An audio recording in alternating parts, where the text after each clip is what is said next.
compromise. உங்க சைடுலயும் எங்க சைடுலயும். It's a GT promise. GT Holidays, South India's #1 travel brand. Yes, வீடு, schools, hotels, store room இங்கெல்லாம் partition wall கட்டணும்னாலும் இப்போ பில்டிங் போனஸோட first choice Renocon Rapid Wall Panels. இதுதான் ரொம்ப குறைந்த சந்திப்பு. பிரைம் மினிஸ்டரும் ஒரு தமிழக முதல்வரும் அதிகாரப்பூர்வமாக சந்திக்கிற சந்திப்பு என்பது ரொம்ப ரொம்ப கம்மியான நிமிஷங்கள் என்பது இதுதான். For example Kerala chief minister கூட கொஞ்சம் அதிக நேரம் அவர் கூட ஸ்பெண்ட் பண்ணியதாக தகவல். 15 நிமிஷங்கிறது ரொம்ப கம்மியான டைம் ஆகுது. இல்லை, நான் அளவுகோல் நேரங்கள் ஸ்பெண்ட் பண்ணது அளவுகோலாக எடுத்துக்க மாட்டேன். ஓகே, காரிய சித்தி நடந்ததா, காரியம் வெற்றிகரமாக முடிஞ்சுதா. இப்போ நம்ம மீட்டிங்கெல்லாம் உட்காரோம், 1 hour உட்காரன்னு பேச அவசியமே இல்லை. 10 நிமிஷம் டீல் முடிச்சுட்டு வந்துகிட்டே இருக்கோம். இன்டர்வியூ முடிச்சுட்டு வந்துட்டு இருக்கோம். 1 hour இன்டர்வியூ பண்ணால் தான் பெரிய ஆள், 10 நிமிஷம் இன்டர்வியூ பண்ணுற மட்டமானாலும் சொல்ல முடியல. ஆனால் பிரைம் மினிஸ்டர்கிட்ட ஒன்று அனாவசியமாக பேசுறது இல்லை. விஜய் அப்படி தான் அனாவசியம் பேசுறது. விஜய் கூட மீடியா அவாய்ட் பண்ணுறா, அது பண்ணுறான்றாங்க. அவரை பொறுத்த வரைக்கும் என்ன பேசணுமோ அதை ஒரிஜினலாக பேசிட்டு போகிறாரு. என்னோட பெட்டராக பேசுகிறாரு, பேசிட்டு போட்டோம், பதில் சொல்கிறாரு.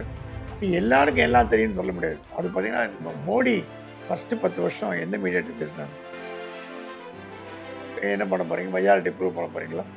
அப்படி காங்கிரஸ் ஜாக்கிரதையாக இருங்க. அந்த மாதிரி ஒரு ஜென்ரல் என்ன சார், ஏன் காங்கிரஸ் ஜாக்கிரதையாக இருக்கணும்? அவர் என்ன சொல்கிறாருன்னா, திமுக செஞ்ச தப்ப நீங்கள் பண்ணாதீங்கன்னு சொல்லியிருக்காரு. திமுக காங்கிரஸ் தூக்கி சுமந்தாங்க, அதனால பல கஷ்டங்கள் அனுபவிச்சாங்க. அதே மாதிரி நீங்களும் அனுபவிக்காதீங்கன்னு சொன்னாரா? விஜய் ஆட்சிக்கு வரும்போது 90% மீடியா டிஎம்கே. ஸோ எப்படி அந்த டிஎம்கே மீடியா மேலே நம்பிக்கை வருன்றீங்க? மீடியாட்ட பேசல கூப்பாடு போடுறோம். மீடியா நடுநிலைமையாக இருக்குன்னு ஃபீல் பண்ணுறீங்களா? இப்போவே ட்ரோல் பண்ண ஆரம்பிச்சிட்டாங்க. அந்த அம்மா சிரிக்கிறாங்க, அந்த அம்மா ஆடுறாங்க, இவர் சர்ப்ரைஸ் விசிட் பண்ணுறாரு, எம்ஆர்பி பார்க்குறாரு. நல்ல காரியங்கள் பண்ணால் பாராட்ட மனசு இல்லாத மீடியாட்ட நம்ம எதுக்கு வலு போய் பேசணும்னு ஒரு எண்ணம். ராகுல் கொஞ்சம் அப்செட்டாக இருக்கார் விஜய் மேலே. ஏன்னா அந்த 5 அதிமுக எம்எல்ஏ ராஜினாமா 4 இசைக்கு சேர்த்து 4.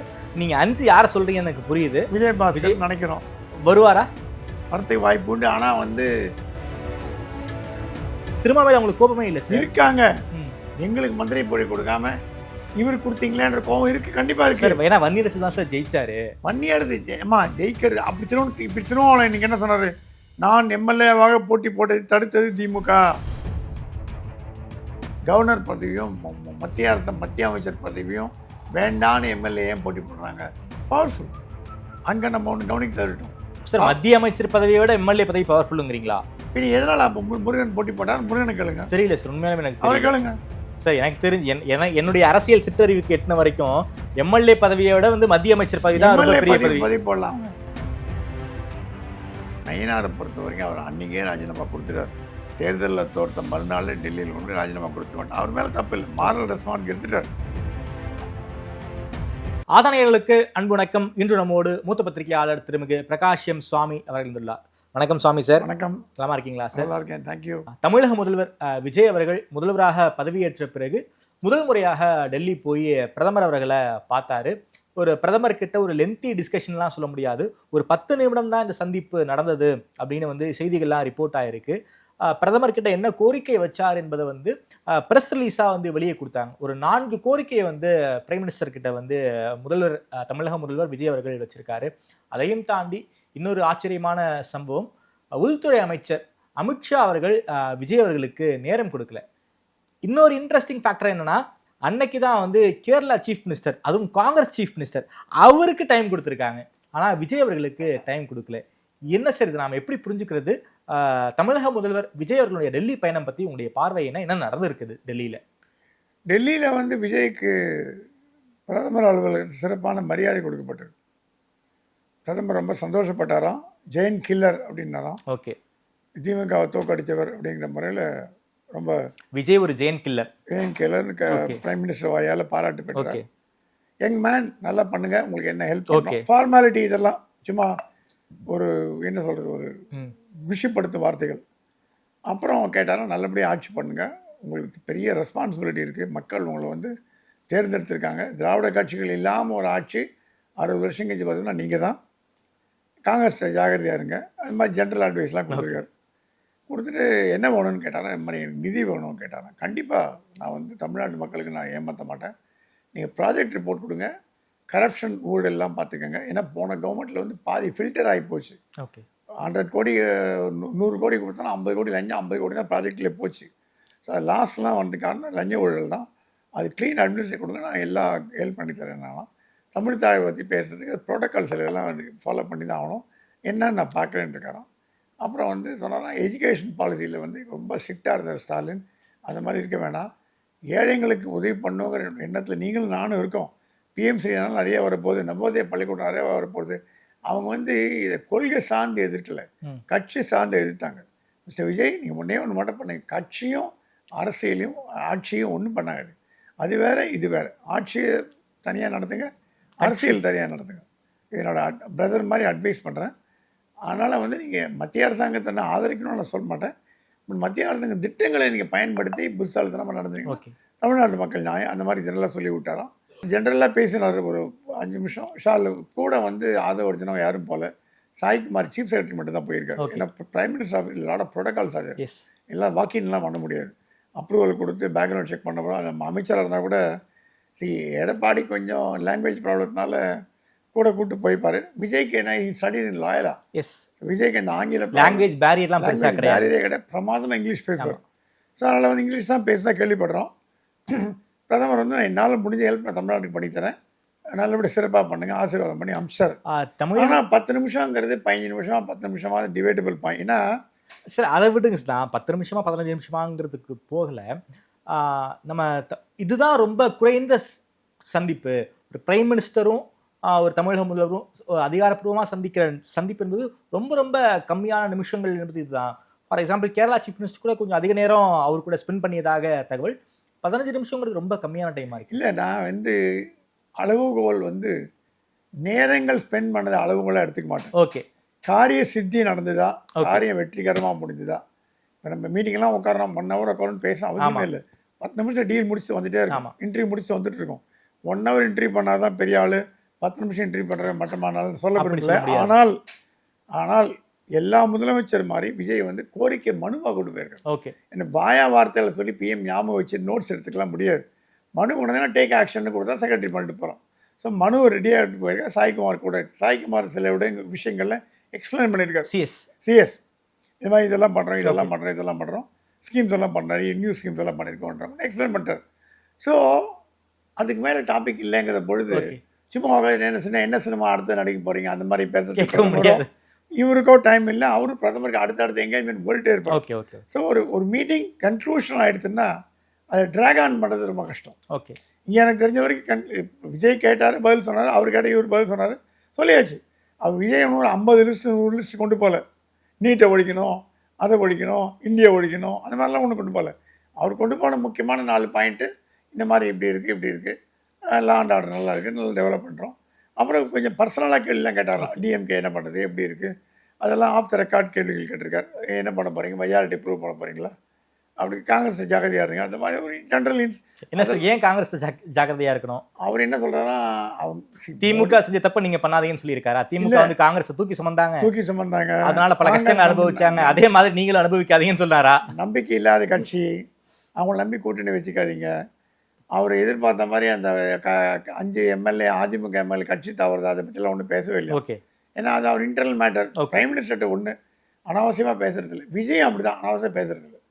விஜய் கூட மீடியா அவாய்ட் பண்ணுறா, அது பண்ணுறான்றாங்க. அவரை பொறுத்த வரைக்கும் என்ன பேசணுமோ ஆதவர்ஜனா பேசிட்டு போகிறாரு, என்னோட பெட்டராக பேசுகிறாரு, பேசிட்டு போட்டோம், பதில் சொல்கிறாரு. எல்லாருக்கும் எல்லாம் தெரியும்னு சொல்ல முடியாது. அப்படி பார்த்தீங்கன்னா மோடி ஃபஸ்ட்டு 10 வருஷம் எந்த மீடியாட்ட பேசினார், இப்போ கூட எந்த மீடியாட்ட பேசிட்டு இருக்காரு? பைட் கொடுக்குறாரா? பைட் கொடுக்காம ஒருத்தர் வந்து குஜராத் சீஃப் மினிஸ்டராக இருக்கும்போது மீடியாவில் அவ்வளோ ஃப்ரெண்ட்லியாக இருந்தார். ஒரே நாளில் அவர் வந்து கோத்ரா தூக்கி போட்டாங்க. பிரதமர் தேர்தலில் 2014 அவர் மர்ச்சன்ட் ஆஃப் டெத் எல்லாம் சொன்னாங்க சோனியா காந்தி. அது மீடியா ப்ராஷ் பண்ணிது. மோடி ஆட்சிக்கு வரும்போது 95% மீடியா ஆன்டை மோடி. விஜய் ஆட்சிக்கு வரும்போது 90% மீடியா டிஎம்கே. ஸோ எப்படி அந்த டிஎம்கே மீடியா மேலே நம்பிக்கை வருன்றீங்க? மீடியாட்ட பேசல கூப்பாடு போடுறோம். மீடியா நடுநிலைமையாக இருக்குன்னு ஃபீல் பண்ணுறீங்களா? இப்போவே ட்ரோல் பண்ண ஆரம்பிச்சிட்டாங்க. அந்த அம்மா சிரிக்கிறாங்க, அந்த அம்மா ஆடுறாங்க, இவர் சர்ப்ரைஸ் விசிட் பண்ணுறாரு, எம்ஆர்பி பார்க்குறாரு. நல்ல காரியங்கள் பண்ணால் பாராட்ட மனசு இல்லாத மீடியாட்ட நம்ம எதுக்கு வலு போய் பேசணும்னு ஒரு எண்ணம். விஜயை கம்பல் பண்ணி நீங்கள் மீடியாட்ட பேச வைக்க முடியாது. அவருக்கே மனம் வந்து பேசினா உண்டு, என்னைக்கு பேசுவாரோ அது வரைக்கும் வெயிட் பண்ணும். Okay sir. அமித்ஷா அவர்கள் டைம் கொடுக்கல, இதுதான் ரொம்ப ஆச்சரியமான விஷயம். கேரளா சீஃப் மினிஸ்டர் அவருக்கு டைம் கொடுத்துருக்காரு, ஆனால் தமிழக முதல்வருக்கு டைம் கொடுக்கல. இது நாம் எப்படி புரிஞ்சுக்கிறது? சரி, ஒரு விஷயங்க, finance minister, prime minister, home மினிஸ்டருக்கெலாம் ப்ரோட்டோக்கால் வந்து பிரகாரம் 2 நாளைக்கு முன்னாடியே ப்ரோக்ராம் நிச்சயிக்கப்படும். வாக்கின்ஸ் கிடையாது சார். ஆனால் 2 நாள் chief minister, Tamil Nadu chief minister வந்து டெல்லியில் இருக்கார், மறுநாள் கூட அப்பாயின்மெண்ட் வாங்கி இருந்திருக்கலாம். நான் என்ன கேள்விப்பட்டேன்னா, ஒரு சென்சிட்டிவ் மீட்டிங்கில் அமித்ஷா இருந்ததுனால, அது இல்லாமல் இன்னொரு விஷயம் டெல்லியில் சொன்னாங்க, கட்சி மீட்டிங்னா அமித்ஷா நைட் 10 மணிக்கு கூட மீட் பண்ணுவார். ஓகே, இப்போ எடப்பாடி போகிறாரு, அவர் போகிறாரு, மந்திரி போகிறாரு, வேலுமணி போகிறாருன்னா 10 மணிக்கு மீட் பண்ணுவார். Official meeting should end during after office hours. Okay, 10 மணிக்கெலாம் மீட்டிங் வச்சுக்க முடியாது, ஏன்னா அஃபிஷியல் மீட்டிங். பர்சனல் மீட்டிங் இப்போ லீலா பேலஸில் 2 மணிக்கு உட்காந்து பேசினார். ஆமாம், எல்லாரோடையும். ஏன் நீங்கள் நைட் தூங்காமல் பேசுன்னு கேட்க முடியாது, ஏன்னா அது politics. Official meetings should start at 10, end at 5 or 6. அந்த பீரியடில் இது வாஸ் வெரி சென்சிட்டிவ் மீட்டிங். நான் கேள்விப்பட்ட வரைக்கும் அமித்ஷா சொன்னாலும், சாரி நெக்ஸ்ட் டைம் வரும்போது நான் கண்டிப்பாக ஸ்பெண்ட் பண்ணுறேன், I want to talk to him. See, இதில் ஒரு விஷயம் என்னென்னா, விஜயை பார்க்கறதுக்கு மத்திய அமைச்சரெல்லாம் ஈகராக இருக்காங்க. ஓகே. இப்போ நிர்மலா சீதாராமன் ரொம்ப காடியெல்லாம் பேசினா கேள்வி, ரொம்ப எந்த விதமான காழ்ப்புணர்ச்சி இல்லாமல் ரொம்ப வாழ்த்துக்கள் விஜய், நல்லா பண்ணீங்க, பிரமாதமாக பண்ணீங்க, பொறுப்பு நிறையா இருக்குது உங்களுக்கு, அது சிஸ்டர் நான் அட்வைஸ் பண்ணுறேன், என்னால் முடிஞ்சவரை நான் ஹெல்ப் பண்ணுறேன், தமிழ்நாட்டு மக்கள் நல்லா பார்த்துக்கங்க, அந்த மாதிரி பேசிட்டு போயிட்டாங்க. ஸோ விஜய்க்கு வந்து டெல்லியில் வந்து பாராமுகம் காட்டுறாங்களான்னு பாஜக கேட்டிங்கன்னா அந்த மாதிரி தெரியல. அமித்ஷா மீட்டிங் கேன்சல் ஆகாத ஒன்றே அளவுகோல் அப்படி பார்த்தீங்கன்னா, ஜவஹர்லால் நேரு பல்கலைக்கழகத்தில் திருவள்ளுவர் சாட்சி திறந்து வைக்க முடியல. அதோட துணைவேந்தர் ஒரு தமிழ் பெண்மணி, சாந்தி ஸ்ரீ பண்டிட், மந்தவெளியில் பிறந்து மந்தவெளியில் வளர்ந்தவங்க, இப்போ ஜவஹர்லால் நேரு பல்கலைக்கழகத்தோட துணைவேந்தராக இருக்காங்க. அவங்களுக்கு அஃபிஷியலாகவும் இன்ஃபர்மேஷன் வரல, கேன்சலேஷனும் வரல, அப்பாயின்மெண்ட் அவங்க ரெடியாக இருந்தாங்க, வரல. ஸோ இதெல்லாம் நான் என்ன பண்ணுறேன், நான் எப்படி நினைக்கிறேன்னா, விஜய் வந்து இந்த டெல்லி விசிட்டை பிரதமர் சென்ட்ரிக்காக வச்சுட்டார். ஓகே, பிரதமரை பார்த்து பேசிட்டு போகிறதுக்கு ஒரு மீட்டிங். ராகுல் பார்க்க முடியல, சோனியா பார்க்க முடியல, அமித்ஷா பார்க்க சரி விடுங்க, அதை எடுத்துக்கலாம். நான் காங்கிரஸ் மீட்டிங் அடுத்த கேள்வி வைக்கிறேன், அது வைங்க. ஸோ இப்போ என்னென்னா, பிரதமர் மட்டும் பார்த்துட்டு வந்துட்டு அடுத்தது, ஏன்னா அமித்ஷாவுக்கும் பிரதமருக்கும் வேறு ஷெட்யூல். நீங்கள் கேரளா சீஃப் மினிஸ்டர் ஒரு எக்ஸாம்பிள் சொல்கிறீங்க, இல்லைன்னு சொல்ல, அமித்ஷாவோட ஷெட்யூலும் பிரதமர் ஷெட்யூலும் ஒன்றா சேருன்னு சொல்ல முடியாது, அவங்க தவிர வேறு. ஸோ டைட்டாக இருக்கும்பொழுது அமித்ஷா 10 நிமிஷம் பேசணும்னு ஆசைப்பட்டிருக்கலாம், வாங்க பொக்கே கொடுத்துட்டு போயிட்டு வாங்க தேங்க்யூன்னு சொல்கிறது பிரயோஜனம் இல்லை. ஹோம் மினிஸ்டர் நிறைய மேட்டர் பேசணும். ஸோ டீட்டெயிலாக வச்சுக்கலாமே. அமித்ஷாலாம் இப்போ எக்ஸ்ட்ரீம்லி பிஸி, இன்னும் யாரும் வாக்கின்னு கிடையாது, பார்க்குறது கிடையாது, அப்பாயின்மெண்ட் பப்ளிக் கொடுக்கறது கிடையாது. யார் தலைவர் நயனா நகேந்திரன் போனாலும் அமித்ஷா பார்க்க முடியுமான்னு தெரியல, அந்த லெவலுக்கு ஆயிடுச்சு.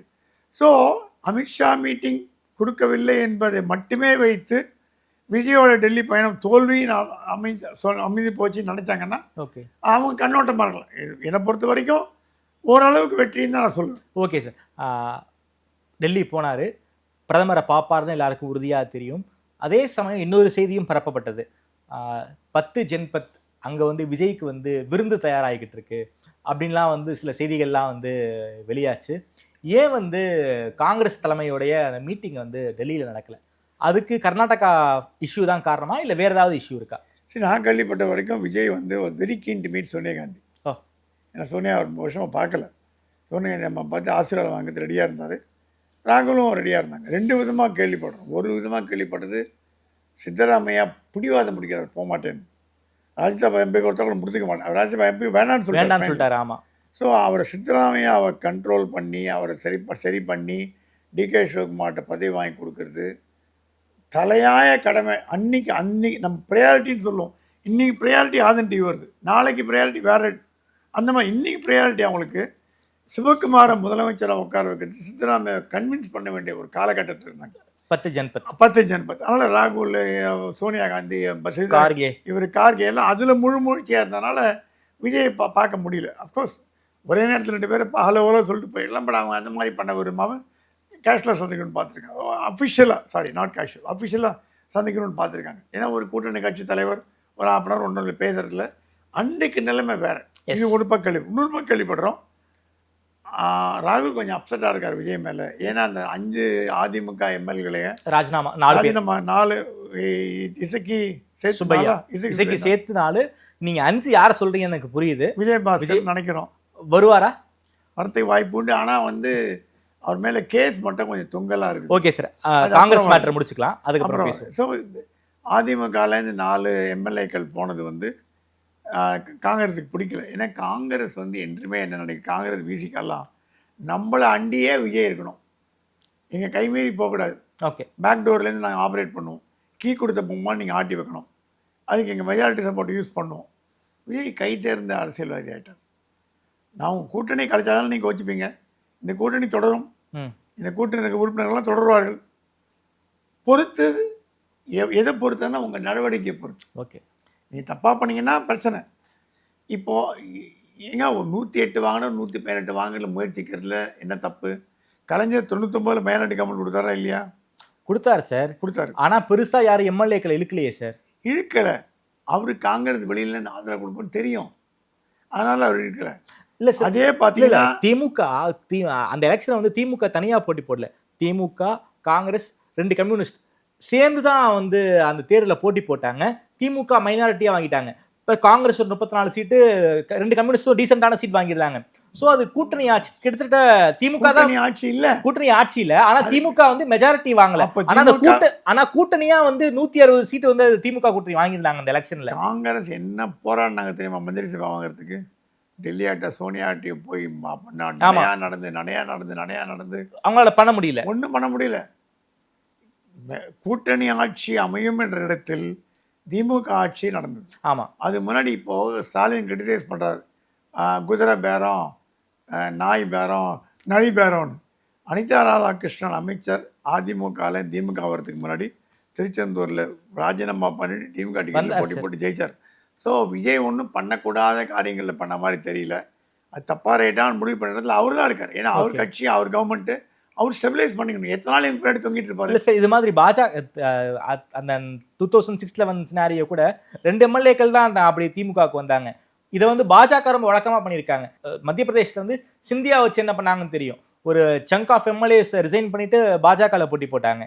கர்நாடகாவில் என்ன பண்ணாங்கன்னு தெரியும், எடியூரப்பா சிஎம் ஆகிறதுக்காக வந்து குமாரசாமி கட்சியில் இருக்கிற எம்எல்ஏக்களை வந்து ராஜினாமா பண்ண வச்சு பாஜகவில் கண்டெஸ்ட் பண்ண வச்சாங்க. அதே மாதிரியான சினாரியோ தானே சார் விஜய் தமிழ்நாட்டில் பண்ணுறாருங்க ஒரு இது இருக்குல்ல.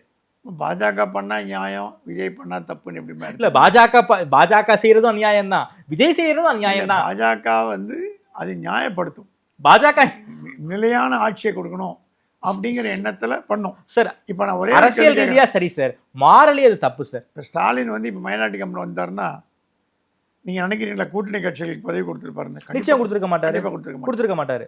அந்த பெருந்தன்மையை பாராட்டின கூட்டணி கட்சிகள் விட்டுட்டு நீங்க இப்போ என்ன சொன்னாங்களா யாரோ, இது வாயில வச்சு மாட்டிக்க போறாங்க, மோடியை சந்திக்காமல் இருக்கிறதுக்கு பாருங்களேன்னு. அவர் விஜயை தமிழ்நாடு முதலமைச்சராக பார்க்க மாட்டேன்றாங்க.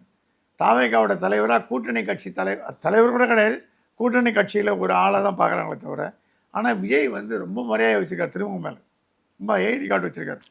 திருமாவுக்கு வந்து விஜய் வந்து பிரதமரை பார்க்கறது பிடிக்கலன்னு கேட்டால் உண்மையாக பிடிக்கல. ஓகே, அதே திருமாவை கண்ட யாரெல்லாம் பிடிக்கல இப்போது, பனையூர் பாபு, பாலாஜி, ரவிக்குமார், இவங்களுக்கெல்லாம் கூட தான் பிடிக்கல. ஆலூர் ஷானாவது விட்டு போயிட்டாரு. அது இல்லை சார், இப்போ வந்து நீங்கள் சொல்கிற பனையூர் பாபு வெளில வந்துட்டாரு, ஆலூர் ஷானவாஸ் விசிகால தான் இருக்காரு, சிந்தனை செல்வன் விசிகால தான் இருக்காரு, ரவிக்குமார் விசிகால தான் இருக்காரு. கோபம் எல்லாம் திருமாவே அவங்களுக்கு கோபமே இல்லை சார். இருக்காங்க, எங்களுக்கு மந்திரி போடி கொடுக்காம இவர் கொடுத்தீங்களேன்ற கோபம் இருக்கு, கண்டிப்பா இருக்கு. ஏன்னா வன்னியரசு தான் சார் ஜெயிச்சாரு. வன்னியரசு ஜெயிக்கிறது அப்படி இப்படி திருமாவளவன் இன்னைக்கு என்ன சொன்னாரு, நான் எம்எல்ஏவாக போட்டி போட்டது தடுத்தது திமுக சொன்னாரா இல்லையா? டைரக்டா இங்கே சொல்லலை, டைரக்டா சொன்னார். டைரக்டா வந்து நீ பேப்பர்ல வந்து, நான் பேப்பர் படித்தா சொல்றேன், நான் போட்டி போடாமல் தடுத்தது திமுக. அந்த மாதிரி எம்எல்ஏக்கள் எம்பிக்கள் ரவிக்குமார் சீட் கேட்டால் எனக்கு தெரியும், அவர் சீட்டை மறுத்துட்டு வன்னியரசு போட்டது விசிகேக்கே கொஞ்சம் உள்ளுக்குள்ளே பிரச்சனை ஓடுதானே. திருமாவளவனே இஸ் நாட் வெரி ஹாப்பி. நம்ம கீழே ஒர்க் போன மந்திரியாக நான் இன்னும் வெறும் எம்பியாக இருக்கமேன்னு ஃபீல் பண்ணலாம். கொடிபோட்டில் காரில் போகிறாரு, சுழல் வழக்கு போட்ட கார் போகிறாருன்னு இருக்கலாம், நமக்கு தெரியாது. ஆனால் அது எம்பியா திருமாவுமே வந்து தேசிய கொடி கட்டின காரில் தான் சார் போயிட்டு இருக்காரு. இல்லை, எம்பியாக போகிறது வேறு, அமைச்சராக போகிறது வேறு. ஏன் அப்போ எல் முருகன், தமிழிசை சவுந்தரராஜன்லாம் கவர்னர் பதவியும் மத்திய அமைச்சர் பதவியும் வேண்டான்னு எம்எல்ஏ ஏன் போட்டி போடுறாங்க? பவர்ஃபுல். அங்கே நம்ம ஒன்று கவனிக்க தவிட்டோம். சார், மத்திய அமைச்சர் பதவியை விட எம்எல்ஏ பதவி பவர்ஃபுல்லுங்கிறீங்களா? பின் எதனால் அப்போ முருகன் போட்டி போட்டார்? முருகனை கேளுங்க. தெரியல சார், உண்மையாலுமே எனக்கு அவரை தெரியல கேளுங்க. சார். எனக்கு தெரிஞ்சு என்னுடைய அரசியல் சிற்றறிவுக்கு எட்டின வரைக்கும் எம்எல்ஏ பதவியை விட வந்து மத்திய அமைச்சர் பதவி தான் ரொம்ப பெரிய பதவி. பதவி போடலாம். அவங்க துணை முதலமைச்சர் பதவிக்கு அடி போட்டாங்க. அவங்க என்ன 2 பேரும் பிளான் பண்ணாங்க, தமிழிசை முருகன்லாம் பிளான் பண்ணாங்க, நயினார்லாம். எப்படி எடப்பாடி ஜெயிச்சிருவாரு, நம்ம தெய்வம் இல்லாமல் போக முடியாது, துணை முதல்வர் போடலான்னு வானதி எல்லாம் இந்த ரேஞ்சில் இருந்தாங்க. கடையில் மொத்தமாக ஷார்ட் ஆகி போச்சு. ஸோ நான் என்ன சொல்கிறேன், அவங்க கொள்கை அவங்க தக்க வச்சுக்க பார்க்கணும்.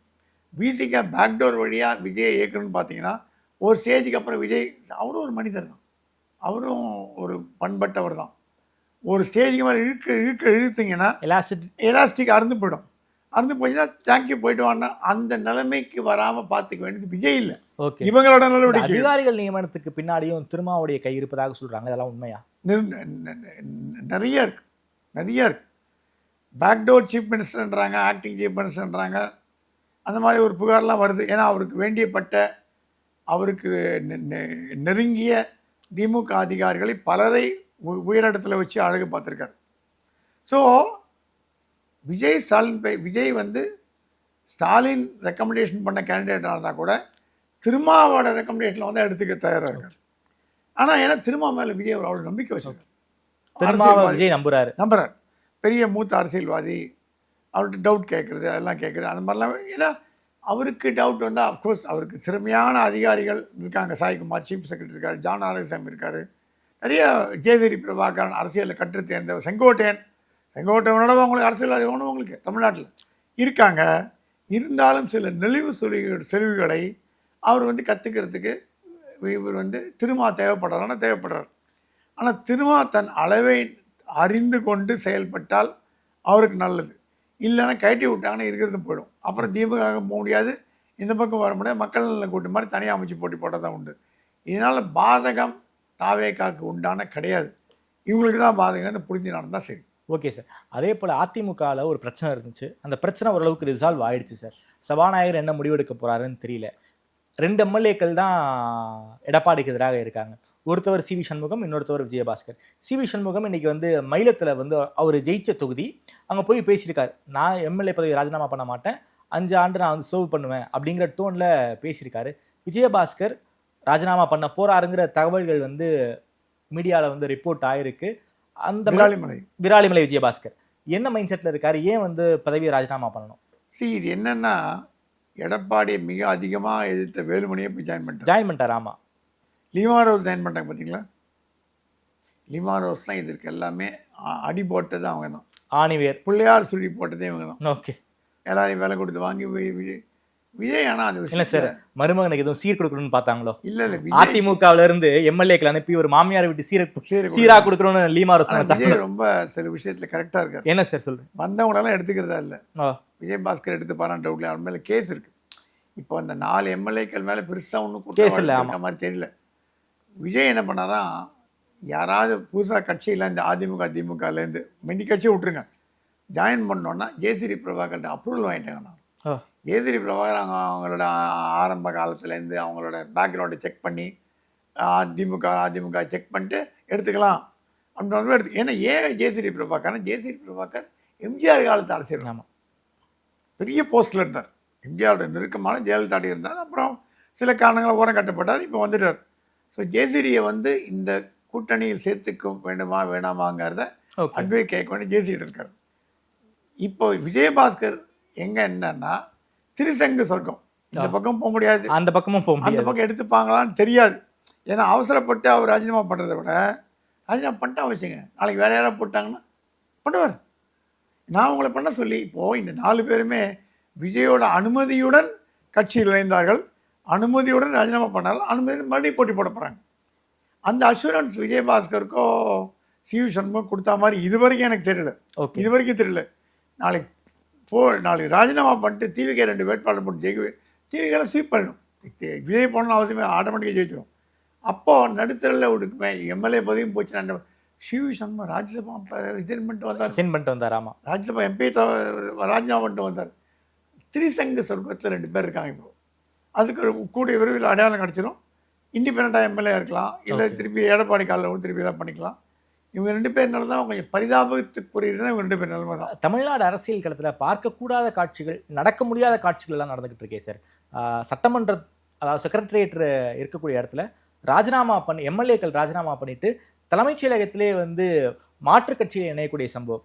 4 எம்எல்ஏக்கள் கோட்டையிலேயே புஷி ஆனந்தை சந்தித்து, ஆதவர்ஜுனாவை சந்தித்து கட்சியில் இணைஞ்சிருக்காங்க, கார்டு வாங்கியிருக்காங்க. இது தமிழ்நாட்டில் இப்படிப்பட்ட காட்சிகளை பார்க்க முடியாது.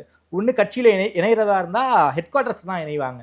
சட்டமன்றத்தில் நடக்குது. இது ரொம்ப மரபு மீறலான இஷ்யூவாக இருக்கே சார். இது முதல்ல விஜய்க்கு ஹெட் குவார்ட்டர்ஸ்னு ஒன்று கிடையாது. பனையூர் இருக்கு சார். வீடு தான், ஹெட் குவார்ட்டர்ஸ் கிடையாது. அது ஆஃபீஸ் தான், கட்சி நேரம். அவர் எம்ஆர்எஸ் நகர் வீட்டிலாம் நைட் தங்குறாரு. ஏன்னா அவரால் போயிட்டு வர முடியும், டிஸ்டன்ஸ். அரசு பங்களா ஒதுக்குவாரா எடுத்துப்பாரா என்னன்னு நமக்கு தெரியாது. இது வரைக்கும் அரசு பங்களா பாதி மந்திரி காலி பண்ணலன்னு கேள்விப்படுறோம். பாதி அமைச்சர்கள் கெஸ்ட் ஹவுஸ் தங்கியிருக்காங்க, ஒரு வீட்டில் தங்கியிருக்காங்க. இப்போ ரமேஷ்லாம் எங்கேயோ ஒரு வீட்டில் ஒரு 1-2 பெட்ரூம் வீட்டில் தான் குடியிருக்காரு. ரொம்ப கஷ்டமாக இருக்கும் அவங்களுக்குலாம். திமுக அமைச்சர் காலி பண்ண தான் கொடுக்கணும். காலி பண்ண அப்புறம் புனரமைப்பு பண்ணி ரீஃபர்பிஷ் பண்ணி ரிப்பேர்லாம் பண்ணி தான் கொடுக்க முடியும். அவங்க 3 மாதம் 6 மாதம் டைம் கேட்டிருக்காங்க. ஸோ விஜய்க்கு அலுவலகம் இருக்கான்னு கிடையாது, ஹவுஸ் அலுவலகம் பனையூரில் இருக்குது சார். பனையூரில் இருக்கு. ஆனால் போயிட்டு வருது ரொம்ப டிஸ்டன்ஸ், ஒரு வாட்டியும். 2வது, இந்த கட்சியில் ஜாயின் பண்ணுவது ஜேசிடி பிரபாகர் அலுவலகத்தில் நடக்கவில்லை. புஷியானது ஆஃபீஸில் இருங்க. அப்படி பார்த்தீங்கன்னா ஜேசிடி பிரபாகர் பக்கத்து ரூம் யார் தெரியுமா? தாவைக்க அமைச்சர்.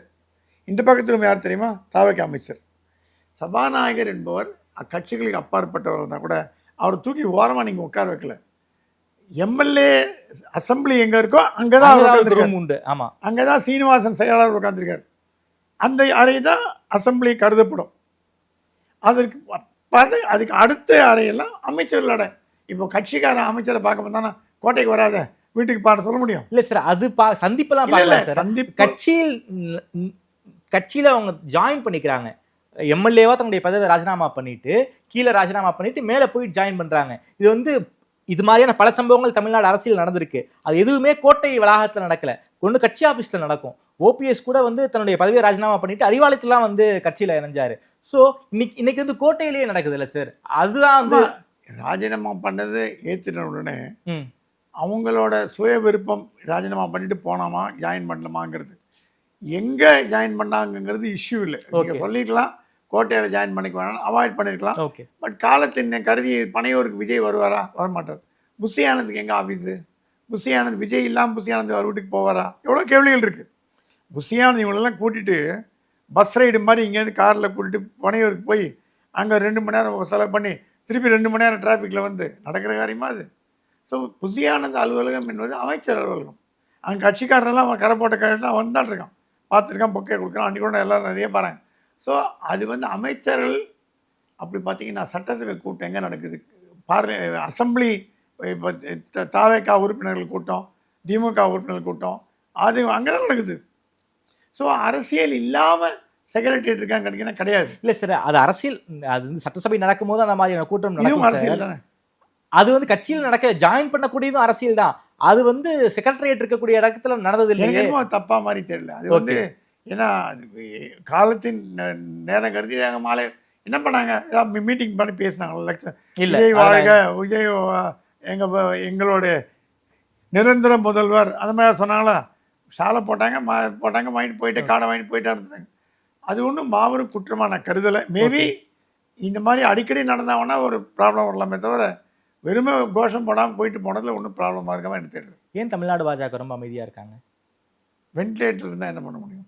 வென்டிலேட்டர் இருக்காங்க. வென்டிலேட்டர் தான் இருக்கும். கோப்படுவாங்க, ட்ரோல் பண்ணுவாங்க, வென்டிலேட்டரில் இருக்கும். ஏங்க நயினாரை பொறுத்த வரைக்கும் அவர் அன்றைக்கே ராஜினாமா கொடுத்துட்டார். தேர்தலில் தோற்ற மறுநாள் டெல்லியில் கொண்டு ராஜினாமா கொடுத்துருவாங்க. அவர் மேலே தப்பு இல்லை, மாரல் ரெஸ்பான்ஸ் எடுத்துட்டார். நயினார் இது ஜென்டில்மேன், அது நீங்கள் தப்பாகவே எடுத்துக்க முடியாது. நீங்கள் கண்டினியூ பண்ணுங்கன்னு சொல்லிட்டு 2 மாதம் கண்டினியூ பண்ண. ஏங்க தேசிய தலைவரை போகிறதுக்கே 2 வருஷம் ஆன கட்சிங்க. ஆமாம், நட்டா வச்சுன்னு குதிரை ஓட்டியிருந்தாங்க. 2 குதிரைகள் சவாரி பண்ணார். யூனியன் மினிஸ்டராக வந்தார். நித்தின் நபின்னாங்க, சத்தமே காணும். ஒன்று எங்கே இருக்கார் என்ன ஒன்று. திமுக அதிமுகவில் கட்சி தலைவருக்கு மேலே ஆள் கிடையாது. விஜய்க்கு மேலே தாவைக்கால ஆள் கிடையாது. சீமானுக்கு மேலே நாம் தமிழில் ஆள் கிடையாது. பாஜகவில் நிதின் நவீனுக்கு மேலே ஒரு 100 பேர் இருக்காங்க. அவங்க எதிர்பார்க்கறது மேலே 2 பேர் தானே. ஒன்று அமித்ஷா, ஒன்று மோடி. கட்கரி ராஜ்நாத் சிங்கு, முன்னாள் தலைவர் வெங்கையா நாயுடு. ஒரு உதாரணம் சொல்கிறேன். ஸோ தலைமை பண்பு இருக்கவர் தான் தலைவராக வரணும். ஆமாம், அவர் தான் நம்பர் 1ஆக இருக்கணும், முதலமைச்சராக இருக்கணும். முன்னாள் எடப்பாடி எடுத்தீங்கன்னா அவர் தான் தலைவர், தன்னிகராக தலைவர். அதிமுக பாஜக தலைவர்லாம் டம்மி பீஸாக போட ஆரம்பிச்சிட்டாங்க. இப்போ அத்வானி மாதிரியோ, ராஜ்நாத் சிங் மாதிரியோ, முரளி மனோகர் ஜோஷி மாதிரியோ, அமித்ஷா மாதிரி கூட ஆளுமைகள்லாம் இல்லை. கடைசி ஆளுமை அமித்ஷா அயன் கண்ட்ரோல் வச்சுருந்தார். நட்டா ஒன்றும் சோபிக்கலை. நிதின் நவீன் ஒரு பெரிய பலத்தோடு வந்தார், சோபிக்கலை. தேசிய தலைமையே அப்படி இருக்கும்போது நீங்கள் மாநில தலைமை சொல்லி என்னங்க பிரயோஜனம்? ஒரு மீட்டிங் போடுறாங்க, ஏதோ கூடுறாங்க, பேசுகிறாங்க, தோல்வி பற்றி பேசுகிறாங்க. அவங்களுக்கே தெரியும் தூத்து போனால் தெரியாத லெவலில் மேலே பாஜக இல்லை. எச் ராஜா போன்ற திறம்பட அரசியல்வாதிலாம் இருக்காங்க. ஆனால் பாஜக தமிழ்நாட்டில் ஒரு ஃபோர்ஸாக இருந்ததை இவங்களாம் இறக்கி விட்டு க்ஷீணமாக்கி அது ஒன்றுமே இல்லாமாக்கிட்டு காரணம் எதிர்கட்சிகள். உங்களோட நடவடிக்கைகள் தான் சொல்லுங்கள். ஸோ மறுபடியும் புத்துணர்ச்சி பெறுவதற்கு வாய்ப்புகள் இருக்கா தமிழ்நாடு பாஜகக்குள்ள?